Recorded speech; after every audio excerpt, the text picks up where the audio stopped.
Je suis Abdeni Bigoual, donc je suis animateur d'équipe ici, donc je m'occupe essentiellement donc de trois gros secteurs, donc l'hôtellerie-restauration, le transport et enfin un secteur assez important qui est la marée et l'industrie agroalimentaire dans le poisson.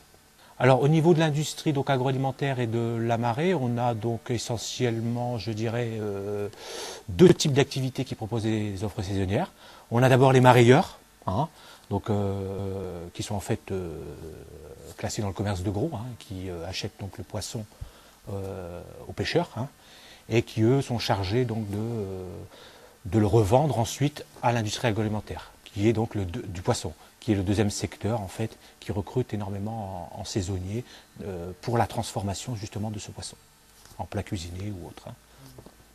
La période la plus propice est plutôt donc la période du deuxième semestre, sachant que quand même les emplois sont très concentrés sur à peu près 2 à 3 mois, qui sont donc les mois de septembre, octobre et novembre. Ce sont vraiment les 3 mois où, je dirais, ces secteurs d'activité recrutent le plus dans l'année. Pour vous donner un ordre d'idée, sur 2004, là, puisqu'on n'avons pas encore toutes les données, mais sur 2004, donc à fin octobre, nous avions dans ces secteurs recueilli 292 offres. Et sur les seuls mois de septembre-octobre, 151. Donc vous voyez, 50% quasiment sur 2 mois. Donc ce sont vraiment 2 mois très très forts dans ce secteur. Alors au niveau de l'industrie donc agroalimentaire et de la marée, on a donc essentiellement, je dirais, deux types d'activités qui proposent des offres saisonnières. On a d'abord les marailleurs, qui sont en fait classés dans le commerce de gros, qui achètent donc le poisson aux pêcheurs, et qui eux sont chargés donc de le revendre ensuite à l'industrie agroalimentaire, qui est donc du poisson, qui est le deuxième secteur en fait, qui recrute énormément en saisonniers pour la transformation justement de ce poisson, en plat cuisiné ou autre. Alors les postes qui peuvent être proposés donc en contrat saisonnier, je dirais il y a 3 principaux postes. Tout d'abord dans le domaine de la marée, donc le commerce de gros de poissons, nous avons essentiellement des postes de filteurs, donc les personnes qui font les filets de poissons, et d'ouvriers de marée. Donc l'ouvrier de marée, c'est quand même un poste un peu plus polyvalent. Donc c'est les personnes qui vont aussi bien s'occuper de mettre les poissons sur, comment dirais-je, dans le glaçage. Et ils font également un peu de filetage, mais essentiellement des filteurs.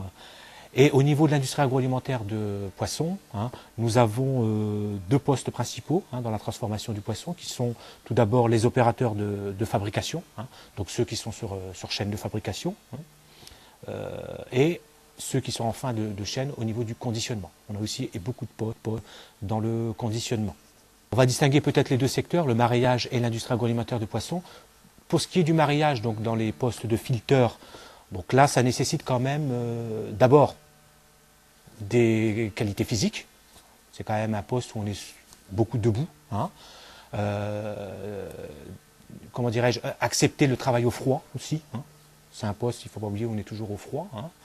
Et surtout avoir un minimum de formation technique dans le filetage du poisson.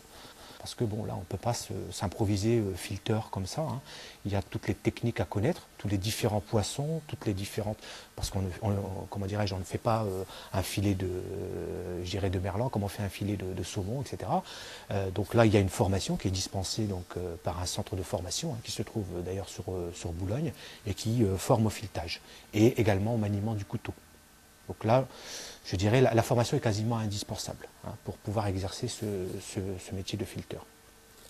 Par contre, dans les secteurs de l'industrie agroalimentaire du poisson, donc, notamment dans les opérateurs de fabrication, le conditionnement, je dirais les qualités techniques, on ne nous demande pas forcément de grandes qualités techniques, c'est surtout des qualités, bon, d'abord physiques, forcément, pour certains postes, mais pas tous, notamment ceux qui sont chargés de faire le chargement et le déchargement de lignes de fabrication. Pour les conditionnements, c'est plus des qualités de dextérité, d'hygiène, etc. D'ailleurs, c'est un secteur où on recrute beaucoup de femmes dans le conditionnement, parce que bon, il faut être plus précis, il faut avoir une dextérité au niveau des doigts. Donc bon, il paraît-il que les femmes l'ont plus que les hommes. C'est bien, ça ouvre Ça prouve que l'industrie n'est pas, comment dirais-je, réservée qu'aux hommes. Il faut savoir, il y a beaucoup de femmes quand même dans les industries agroalimentaires. Et puis surtout accepter, je dirais, le travail posté. Donc avoir une disponibilité quand même, je dirais pas importante, mais quand même, faut accepter de travailler le matin très tôt et parfois terminer le soir tard, quoi, en fonction des postes qu'on vous propose.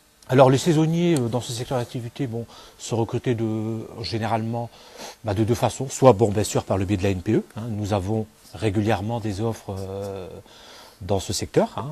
Je vous ai donné les chiffres tout à l'heure, plus de 300.